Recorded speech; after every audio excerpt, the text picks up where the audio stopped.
Rajesh Reddy and I have again come with your own channel, Beautiful Sap PCM with Ayush. Today we are gonna cover chemical bondings, one of the most important topic, that is hybridization. Chemical bonding 4th chapter है और उसमें personally मुझे लगता है 2 ही important topic है. हाँ, सभी important topic है पर इन दोनों के एप्लीकेशंस उसमें बहुत ज्यादा है. एक है हाइब्रिडाइजेशन, एक है एमओ. ओके, तो हाइब्रिडाइजेशन शुरू करेंगे आज और इसको खत्म भी करेंगे विथ मोर ईज. ट्रिक्स बताऊंगा जिससे हाइब्रिडाइजेशन हम बहुत जल्दी निकाल सकते हैं. ओके, तो सबसे इंपॉर्टेंट बात, हाइब्रिडाइजेशन कोई कंसेप्ट नहीं है. हाइब्रिडाइजेशन कोई कंसेप्ट है ही नहीं. ये एक हाइपोथेटिकल कंसेप्ट है जो बस पेन और पेपर पे चलती है, रियल में होती ही नहीं है. ओके, बट इसके एप्लीकेशंस जो है वो हम देखते हैं एटम्स में, इसलिए हम इसको पढ़ते हैं. ओके, इसके एप्लीकेशंस बहुत ज्यादा इंपॉर्टेंट है कि ये स्ट्रक्चर्स हमें डिटरमाइन करके देती है. Okay, so let's start hybridization. क्या होता है हाइब्रिडाइजेशन? हाइब्रिडाइजेशन क्या होता है कि जब एक एटॉमिक ऑर्बिटल को एक एटम का दूसरे एटॉमिक ऑर्बिटल से ओवरलैप करता है तो जो एक हाइब्रिड ऑर्बिटल फॉर्म होता है और उस प्रोसेस को हम कहते हैं हाइब्रिडाइजेशन. अब एक तो एक एटॉमिक ऑर्बिटल किसी एक एटम का दूसरा एटॉमिक ऑर्बिटल किसी दूसरे एटम से कर सकता है, या फिर किसी दूसरे हाइब्रिड और अनहाइब्रिड एटम से ओवरलैप करके हाइब्रिड ऑर्बिटल बना सकता है. ओके, इन 2 तरीके से हाइब्रिडाइजेशन किया जाता है. तो इसकी कोई कैरेक्टरिस्टिक्स है वो हम फटाफट से डिनोट कर लेते हैं. कैरेक्टरिस्टिक्स, पहला सबसे इंपॉर्टेंट, ये एक हाइपोथेटिकल कॉन्सेप्ट है. ये एक हाइपोथेटिकल कॉन्सेप्ट है. सेकेंड वन कि इसमें एक एटॉमिक ऑर्बिटल दूसरे एटॉमिक ऑर्बिटल से ओवरलैप करता है या फिर हाइब्रिड एटम से क्या बॉन्ड फॉर्म करता है, और वो बॉन्ड क्या फॉर्म करता है? हाइब्रिड एटम फॉर्म करता है. थर्ड वन की इंपॉर्टेंट है, थर्ड प्रॉपर्टी है कि ये जो हाइब्रिड ऑर्बिटल फॉर्म होता है वो पेनल्टीमेट और अल्टीमेट शेल से ही फॉर्म होगा. पेनल्टीमेट और अल्टीमेट शेल मतलब एक लास्ट वाला और उसके पहले वाला शेल ही इसमें पार्ट लेता है, बाकी किसी शेल का कोई काम नहीं है. ओके, इसमें आगे लिख सकते हैं कि इन दोनों का एनर्जी डिफरेंस जो है वो मिनिमम होना चाहिए. एनर्जी डिफरेंस मिनिमम होना चाहिए, क्योंकि चलो थोड़ा रियल लाइफ एग्जांपल देखते हैं. ये मैं हूं, ओके, और ये कोई दूसरा मेरा दोस्त है जो मेरे से बहुत ज्यादा होशियार है. मुझे इसमें बहुत एनर्जी है, मुझमें नहीं है. ऑब्वियसली मुझे थोड़ा फील होगा यार कि इसके जितनी एनर्जी चाहिए मुझे, हम दोनों में इतना नहीं पड़ेगा. पर अगर दोनों साथ में हो तो दोनों अच्छे से रहेंगे, साथ में पढ़ेंगे. वैसे ही अगर दोनों ऑर्बिटल साथ में हो, एनर्जी सेम हो, तो वो ज्यादा अच्छे से रहते हैं. फोर्थ प्रॉपर्टी ये है कि इसमें ऑर्बिटल ओवरलैप करते हैं, इलेक्ट्रॉन ओवरलैप नहीं करते हैं. याद रखना, ऑर्बिटल ओवरलैप करते हैं, इलेक्ट्रॉन नहीं. ओके, और इसमें जो एस ऑर्बिटल है, 4 ऑर्बिटल होते हैं ना, एस पी डी एफ, उसमें एस हर इसमें होना ही चाहिए, मस्ट है हाइब्रिड ऑर्बिटल में. फिफ्थ, ये एसपीडीएफ वगैरह जो है वो एटॉमिक स्ट्रक्चर का कॉन्सेप्ट है ऑब्वियसली. ओके, फिफ्थ है कि एसपीडीएफ की बात कर ली. अब जो फीलिंग ऑफ इलेक्ट्रॉन है, जो हम इलेक्ट्रॉन फीलिंग होती है ऑर्बिटल्स में, वो 3 रूल्स फॉलो करती है. एक होता है आउगो प्रिंसिपल. सेकंड होता है hertz rule of maximum multiplicity, और थर्ड होता है पाउलीज एक्सक्लूजन प्रिंसिपल. ये तीनों ये फॉलो करती है. अब आउगो प्रिंसिपल अगर एटॉमिक स्ट्रक्चर नहीं किया होगा तो मैं शॉर्ट में जरा इंट्रो दे दूं इन तीनों का. तो याद रखना, आउगो प्रिंसिपल क्या होता है? आउगो प्रिंसिपल के अनुसार जो ऑर्बिटल्स है 1s 2s 2p 3s 3d 3p 3d वगैरह है, उनके जो सीक्वेंस है वो लोअर एनर्जी, अगर लोअर एनर्जी है तो वो पहले फील होगा। ओके, ऐसा होता है वो 1s 2s 3s 4s, यहाँ पे 2p, यहाँ पे 3p 3d, यहाँ पे 4p 4d 4f चलते जाता है। ओके, अभी इस आउबो प्रिंसिपल पे एक और पार्ट है n+l रूल। n मतलब होता है प्रिंसिपल क्वांटम नंबर, l मतलब होता है azimuthal quantum number. n+l rule क्या होता है? n+l principal quantum number, azimuthal quantum number, जितना ये वैल्यू कम उसकी उतनी ही एनर्जी कम। अगर हम 1s की बात करें, n क्या है? n की वैल्यू है 1, एजिमुथल क्या है इसका? एजिमुथल क्वांटम नंबर 0, n+l कितना है? 1। 2s की बात करूं मैं, 2 + 0 कितना? 2। 2p की बात करूं मैं तो वो होता है 2 + 1 3। 3s की बात करूं तो 3 + 0 3। इसका भी होता है 3। 3p का होता है 4। 3d का होता है 5। ओके, 3d का होता है 5, इसका होता है 4। सिमिलरली तो इनकी एक सीक्वेंस बनती है, वो सीक्वेंस लिखी जाती है ऐसे 1s 2s 1s 2s 2p 3s 3p 4s 3p 4s 3d 4p 5s, ऐसा होता है वो। Okay, 1s 2s 2p 3s 3p 4s 3d 4p 4s, ऐसा so on and so forth, ऐसा चलते जाता है वो। और इससे इलेक्ट्रॉनिक कॉन्फ़िगरेशन भी हम निकालते हैं। अब आता है हंट्स रूल।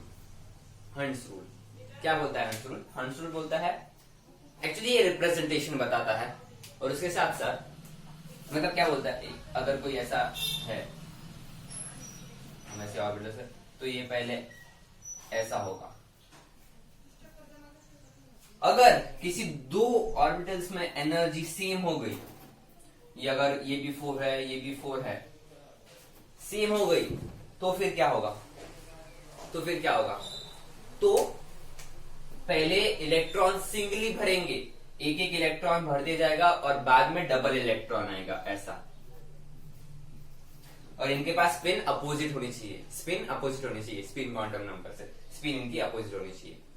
ओके, अगर कोई ऐसा निकाले आपको बोले कि ये करेक्ट है क्या? नहीं, 1 2 1 2 1 2, तो ये बिल्कुल गलत है, सेम स्पिन नहीं हो सकती है, इसकी अपोजिट ही होनी चाहिए, एक ऐसा और एक ऐसा। और पाउलीज एक्सक्लूजन प्रिंसिपल सबसे इजी है कि दो इलेक्ट्रॉन एक एटम में बिल्कुल सेम क्वांटम नंबर नहीं हो सकते। दो इलेक्ट्रॉन के एक एटम में सेम क्वांटम नंबर नहीं हो सकते। sp,d,f ये चारों क्वांटम नंबर इलेक्ट्रॉन में नहीं हो सकते सेम। ओके, फिर 6 इसकी कैरेक्टरिस्टिक्स आती है कि हाइब्रिड ऑर्बिटल और एटॉमिक ऑर्बिटल की प्रॉपर्टीज सेम होती है, पर हाइब्रिड ऑर्बिटल एटॉमिक ऑर्बिटल नहीं होता। उनकी प्रॉपर्टीज सेम होती है पर वो दोनों सेम नहीं होते। कैसे? एक लेमन ले और थोड़ा पानी ले, ओके, दोनों को मिक्स कर दे, लेमन जूस बनने वाला है। उसपे कैरेक्टरिस्टिक्स किसकी है? लेमन की भी है, पानी की भी है, पर उनका टेस्ट तो डिफरेंट आएगा ना, लेमन डायरेक्टली टेस्ट करके देखो और नींबू पानी टेस्ट करके देखो, डिफरेंस होगा 100%। तो एटॉमिक ऑर्बिटल साथ में आएंगे, प्रॉपर्टी सेम होगी, पर वो दोनों अलग होंगे। वो एक हाइब्रिड ऑर्बिटल बनेगा जो एटॉमिक ऑर्बिटल नहीं होगा। ओके, ये होता है। ये हो गया अपना 6 प्रॉपर्टी। अब 7 प्रॉपर्टी की बात करें तो कोई दो ऑर्बिटल सेम है, दो ऑर्बिटल का हाइब्रिडाइजेशन सेम है, इक्वल एनर्जी है, पर उनका स्ट्रक्चर 3D स्पेस में डिफर कर सकता है। किसी का हाइब्रिडाइजेशन है sp3, किसी का दूसरे का भी है sp3, पर इन दोनों का स्ट्रक्चर डिफर कर सकता है। इसके लिए हम आगे एक टेबल देखने वाले हैं, उससे आपको बहुत क्लियर हो जाएगा। ओके, ये होगी 7th प्रॉपर्टी। 8 पे आते हैं। 8 क्या बोलता है? ड्यूरिंग फॉर्मेशन ऑफ बॉन्ड, जब बॉन्ड फॉर्म होता है तो हाइब्रिड ऑर्बिटल में एक इलेक्ट्रॉन अपोजिट स्पिन होता है, कोवैलेंट बॉन्ड फॉर्म करना। During formation of bond hybrid orbital contains single electron with opposite spin. Okay, फिर आता है कि हाइब्रिड ऑर्बिटल में सिग्मा बॉन्ड फॉर्म होता है क्योंकि वो हेड ऑन ओवरलैप करते हैं, सिग्मा बॉन्ड फॉर्म होता है। और जो पाई बॉन्ड होता है वो बहुत रेयर होता है। अब कैसे बताऊं आपको? ओके, ये मेरा एच एच है, एच एच, यहाँ पे है सिंगल, सिंगल मतलब सिग्मा बॉन्ड। कोई ओ डबल बॉन्ड हो, ये एक सिग्मा एक पाई, एन ट्रिपल बॉन्ड एन, एक सिग्मा दो पाई, ऐसा ये फॉर्मेशन होते हैं। पर ये हाइब्रिड ऑर्बिटल नहीं होते हैं। मतलब पाई बॉन्ड बहुत रेयर होते हैं, बहुत बहुत बहुत एक्सट्रीम लेवल पे रेयर होते हैं क्योंकि हाइब्रिडाइजेशन में एक्चुअली हेड ऑन ओवरलैप किया जाता है, हेड ऑन ओवरलैप किया जाता है, तो इसलिए।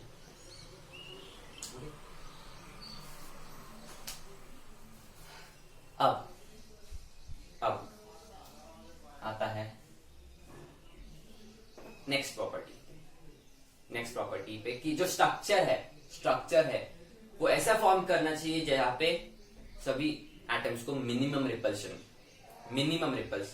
अगर लोन पेयर है, लोन पेयर के साथ एटम रख दो, कितना ज्यादा रिपल्शन होगा उन दोनों में, तो वो एटम एग्जिस्ट नहीं करेगा। मतलब एकदम मिनिमम रिपल्शन जहां पे होगा वो एटम एग्जिस्ट करता है। ओके, ये सब उनके प्रॉपर्टीज है। ओके, एक सबसे इंपॉर्टेंट प्रॉपर्टी है कि number of hybrid orbital is equal to number of atomic orbital overlap. Number of hybrid orbital is equals to number of atomic orbital overlap. क्या बोलता है, क्या बोल रहा है? Okay, just a second.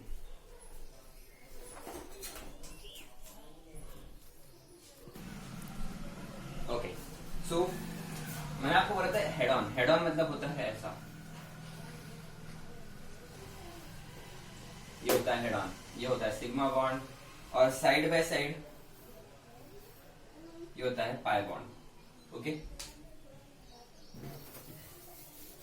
हाँ, जो हमारी सबसे इंपॉर्टेंट प्रॉपर्टी हाइब्रिडाइजेशन की होती है कि नंबर ऑफ हाइब्रिड ऑर्बिटल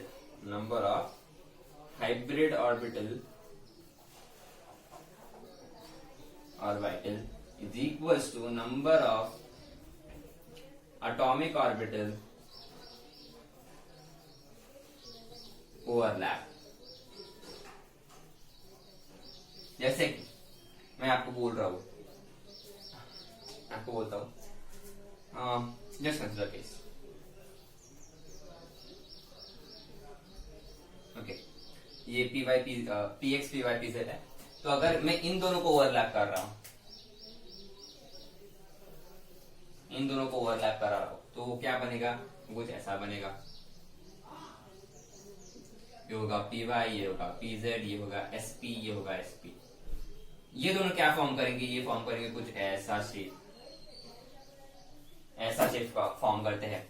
दो एटॉमिक ऑर्बिटल ओवरलैप करते हैं तो दो हाइब्रिड ऑर्बिटल बनते हैं। उसी जगह अगर मैं आपको बोलता कि आप करो इसको ओवरलैप और एक को ले लो, वो क्या फॉर्म करता? फिर वो फॉर्म करता कुछ ऐसा, 1 2 3, ये हो गया, फिर से एक, ये हो गया sp2 sp2 sp2, ये हो गया pz। Okay, so this will form what? थोड़ा सा ये हो जाता है ऐसा और फिर थोड़ा ऐसा। ओके, अगर मैं बोलता कि सबको ओवरलैप करा लो तो वो बनता 1 2 3 4 sp3 sp3 sp3 sp3, that would have formed something like this। मैं बोलता अगर एक डी ऑर्बिटल मिला लू, एक और यहाँ पे ऐसा लगा लू, 1 2 3 4 5। ओके, इन सबको ओवरलैप करो तो क्या फॉर्म बन गया? sp3d, फिर sp3d2, sp3d3, हमारे सिलेबस में sp3d3 तक ही है। ओके, ऐसा होता है। ये अच्छी खासी इंपॉर्टेंट प्रॉपर्टी है। ओके, थोड़े से एग्जांपल्स भी कर लेते हैं, मतलब ज्यादा अंडरस्टैंडिंग होगी हमें।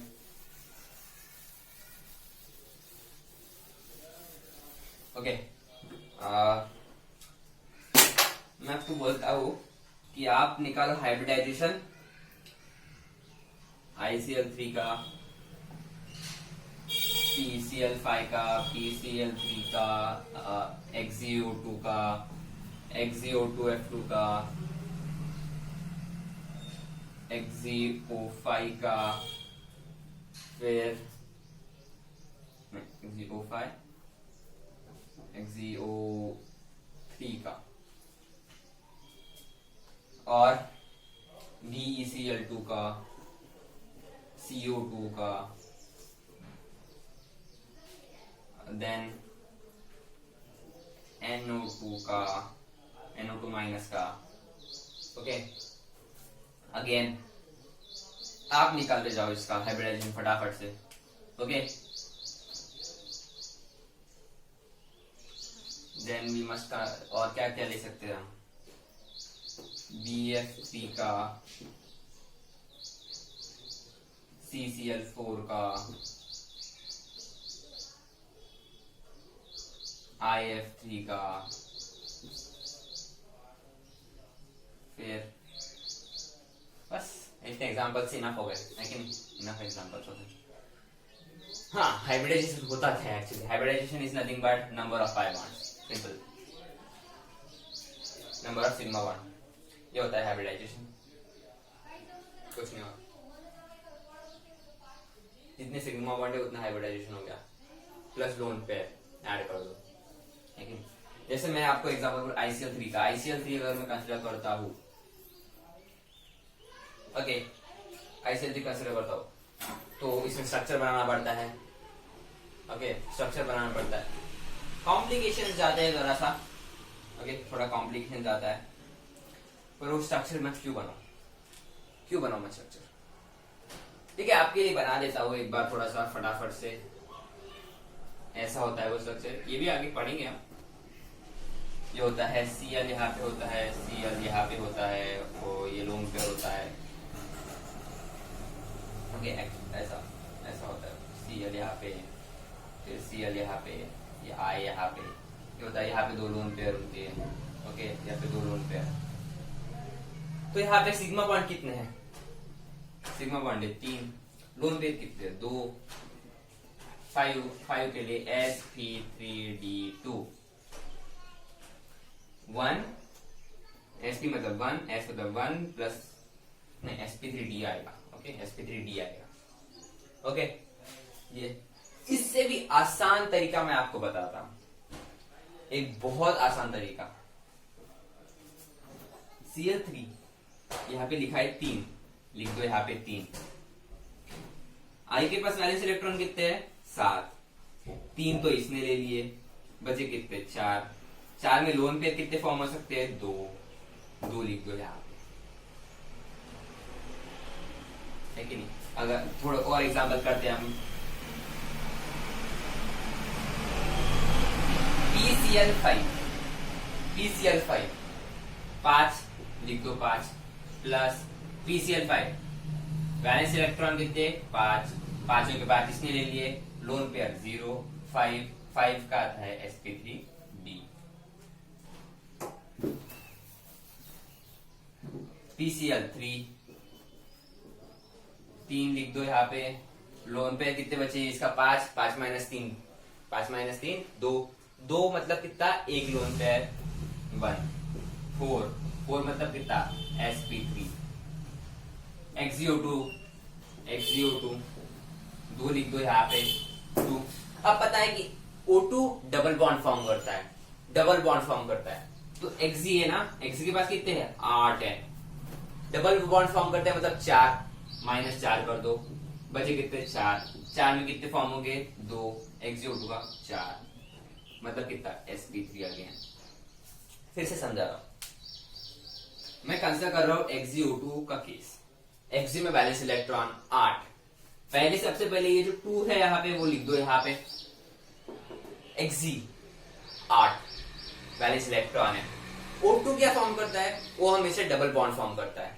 ओके, सिंपली लिखे Xg double bond O, double bond O, बचे कितना, एक लोन पेयर यहाँ पे, एक लोन पेयर यहाँ पे जहाँ पे भी लोन पेयर वगैरह, दो लोन पेयर बच गए इसके पास, है कि नहीं। ये दो वैलेंस इलेक्ट्रॉन इसको देगा, दो वैलेंस इलेक्ट्रॉन इसको देगा, बच गए चार। चार में कितने लोन पेयर फॉर्म होंगे, दो, दो लिख दो फिर यहाँ पे, 2 4 sp3। Easy case. XgO2F2 का केस, XgO2F2, O2 क्या फॉर्म करेंगे, दो, 2 + 2 4 लिख दो पहले यहाँ पे। ओके, डबल बॉन्ड ये फॉर्म करेगा, डबल बॉन्ड फॉर्म करने वाला है इसलिए 4, O2 के कितने 4 आ जाएंगे ना, डबल बॉन्ड 1 2 3 4 4, F भी लेगा दो, अब दो इलेक्ट्रॉन तो F भी लेगा, तो टोटल हो गए 6, 8 - 6 2, यहाँ पे लिख दो 1 2, अब 2 की जगह 1 की लिखा, दो इलेक्ट्रॉन है तो लोन पेयर कितना होगा, लोन पेयर है वो, पेयर मतलब 2 मतलब अभी 1। पेयर ऑफ शूज, शूज 2 है पर पेयर ऑफ शूज कितना, 1 है। ओके, तो वो होगा 5, ये होगा sp3d। XgO3 के केस की बात करूं मैं, XgO3 अब 3 O है, डायरेक्टली 3 लिख दो यहाँ पे, 3 है 3 लिख दो। Xg 8 इलेक्ट्रॉन, O कितना कंसिडर करेंगे, हर एक को डबल बॉन्ड फॉर्म करेगा, double bond double bond double bond, total हो गए 6। तो करो फिर 8 - 6 कितना, वैलेंस इलेक्ट्रॉन माइनस फॉर्म, कितने बॉन्ड फॉर्म कर रहा है, 6, 8 - 6 2, दो इलेक्ट्रॉन उसके खाली है, दो इलेक्ट्रॉन मुझे कितने लोन पेयर फॉर्म करेंगे, 1, यहाँ पे लिख दो 1, क्या होगा ये होगा 4 के लिए क्या है, 4 के लिए sp3। बहुत आसान है, कहाँ पे हम स्ट्रक्चर बनाते बैठे एग्जाम में, ये स्ट्रक्चर होगा ऐसा ICl3 का, और कहाँ पे करें, इजी है बहुत, फटाफट से हो जाता है। हाँ, वो भी एक अच्छी मेथड है वैसे, क्योंकि हमें आगे जाके उसको में कॉम्प्लिकेशन जब आते हैं तो वो ज्यादा काम आती है, पर अगर हाइब्रिडाइजेशन निकालना है तो ये बहुत आसान है, टाइम सेविंग मेथड है ये। ओके, XgO3 हो गया। अब आता है BeCl2,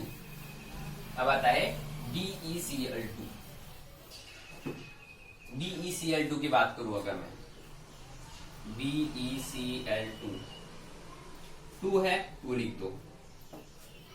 बेरिलियम के पास वैलेंस इलेक्ट्रॉन कितने, एटॉमिक नंबर 4, वैलेंस इलेक्ट्रॉन 2 तो इसने ले लिए, तो लोन पेयर कितना, 0। फॉर्म कैसे होगा, स्ट्रक्चर बता दूं मैं आपको, तो Cl BeCl, ये एंगल इनका 180 डिग्री होता है। ओके, ये आगे टेबल में देखेंगे हम। ये होगा 2 के लिए क्या होगा, sp। ओके,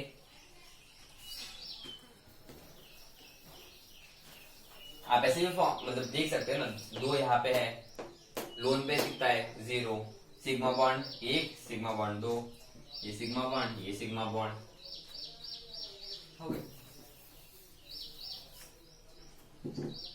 CO2 क्या होगा,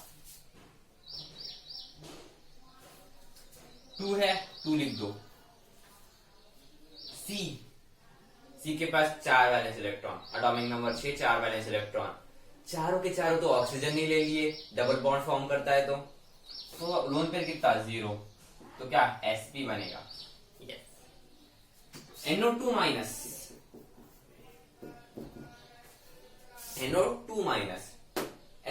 इसका CO2 का स्ट्रक्चर तो सबको पता ही है ना, O double bond, angle 180 degree पे होता है कि नहीं। NO2 माइनस, अब माइनस दिया है, नाइट्रोजन के पास वैलेंस इलेक्ट्रॉन 5, 1 माइनस मतलब 6, ये माइनस मतलब क्या, इलेक्ट्रॉन ज्यादा है 6। अब ऑक्सीजन ने कितने ले लिए, 4, बचे कितने, 2। पहले तो ये 2 यहाँ पे लिख दो, अब ऑक्सीजन ने कितने ले लिए, डबल बॉन्ड फॉर्म करेगा। ओके, डबल बॉन्ड फॉर्म करेगा तो बचेगा कितना, 1 लोन पेयर बचेगा, 2 इलेक्ट्रॉन बचेगा, एक लोन पेयर बचेगा, +1 कर दो, 3sp2। BF3 की बात करूंगा मैं, BF3 simplest, B atomic number 5, valence electron 3, तीनों के तीनों तो फ्लोरीन ने ले लिए, ये तीन यहां पे लिख दो, फ्लोरीन ने तीनों के तीनों ले लिए, लोन पेयर 0, क्या आएगा sp2। CCl4, चार वैलेंस इलेक्ट्रॉन, चारों के चारों क्लोरीन ने ले लिए, तो बचेगा क्या 4 + 0 लोन पेयर। ये क्या है, ये बॉन्ड पेयर है, बॉन्ड पेयर लोन पेयर, ये कितना होगा 4 + 0 4, 4 मतलब sp3। इसको हम बॉन्ड पे भी नहीं, sigma bond, number of sigma bond plus lone pair. IF3 की बात करूंगा कल मैं। वैलेंस इलेक्ट्रॉन 7, 3 ले लिए ऑक्सीजन ने, बचे कितने 4। ओके, तो 3 फ्लोरीन ने ले लिए, बचे कितने इलेक्ट्रॉन्स 4, 4 मिलके कितने पेयर फॉर्म करेंगे लोन पेयर 2, लिख दो 2, हो गए कितने 5, 5 मतलब क्या sp3d। Yes, simplest method of all, okay, hybridization निकालने के लिए। ओके, नाउ हमारा हाइब्रिडाइजेशन जो फॉर्मूलाज वगैरह है, एक बार फिर से रिपीट कर देता हूं। Hybridization is equals to, hybridization जो कैलकुलेट करते हैं वो होता है number of sigma bond plus lone pair.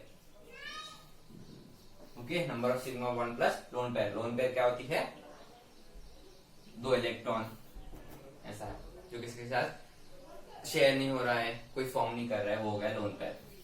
और नंबर ऑफ सिग्मा बॉन्ड, कितने बॉन्ड है उसमें का जो फर्स्ट बॉन्ड है वो होगा सिग्मा बॉन्ड। जैसे अल्केन सैचुरेटेड बोलते हैं, सैचुरेटेड मतलब सिग्मा। रिवाइज करने, एक्चुअल में होता नहीं है, बट रिवाइज करने के लिए मैं बोल रहा हूँ, ओके, याद करने के लिए।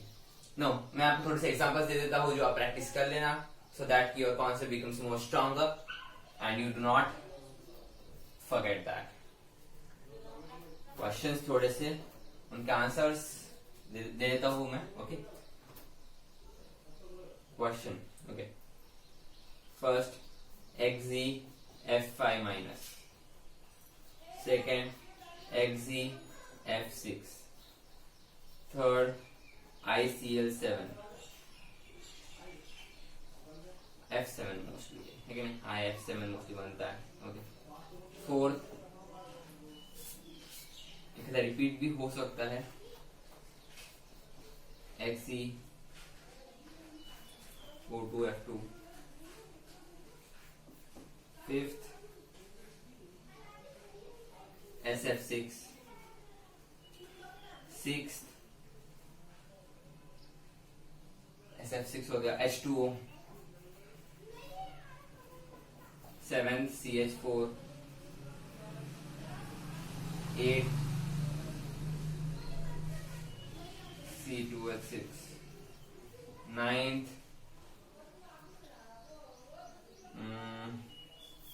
नाइन्थ और बोलो अगर मैं तो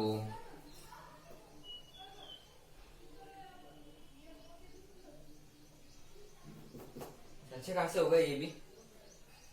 हाँ, एक ओके, अब जो क्वेश्चन दूंगा, अब जो 2 क्वेश्चन दूंगा वो सबसे ज्यादा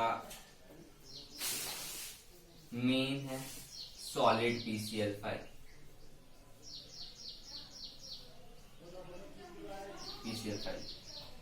टेंथ सॉलिड N2O5। ये दोनों अगर निकालिए तो हाइब्रिडेशन आ गया, नहीं हुआ तो भी कोई प्रॉब्लम नहीं, क्योंकि इसमें थोड़ा सा कॉन्सेप्ट आगे का लगता है, तो कोई प्रॉब्लम नहीं। पर अगर ये हो गया तो बहुत बेस्ट, बहुत ज्यादा अच्छा। अगर मैं आपको आंसर दे दूं क्या आंसर दे देता हूँ जरा, है कि नहीं, आप बस ट्राई करना इसको। इसका आंसर है sp3d, sp3d3, का भी है sp3d3, 7 का भी है sp3d3, xeO2f2 का बोलूं मैं अगर sp3d, sf6 की बात करूं तो sp3d2,